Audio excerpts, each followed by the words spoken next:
איך זה מרגיש? כאילו, מה זה אומר? איך זה מרגיש התקף חרדה יכול להרגיש כמו הדבר הכי נורא בעולם.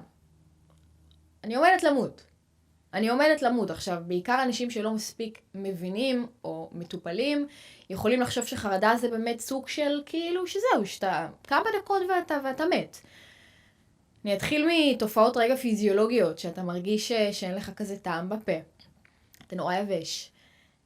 וקר וחם וצמרמורות, הלב דופק, ואתה מתחיל כזה לנסות לסנכרן את זה עם הנשימה שלך, אבל זה לא מסתנכרן, כי אתה פשוט, הראש לא מפסיק לחשוב. כי ברגעים האלה את גם נכנסת למצב נורא נורא הישרדותי. את חושבת על הנורא מכל. כשיש לך חרדה, את חושבת על הנורא מכל, לא מעניין אותך כלום, את בכזה סטרס קיצוני, שאת כאילו אומרת, משהו רע הולך לקרות עכשיו, כאילו הגוף שלך בחרדה, את ברעידות, התקף חרדה זה דבר מאוד מאוד קשוח, ואני גם רוצה להגיד שכשהבנתי את עצמי יותר, הבנתי שהתקף חרדה אצלי מגיע כשאני חושבת על דברים שבכלל לא קיימים עדיין. שהראש שלי מכניס את עצמי לסוג של מנגנון כזה של אוקיי, לא טוב לך, אבל בגוף סבבה לי, ואז זה מתחיל להסתנכרן ביחד. כן.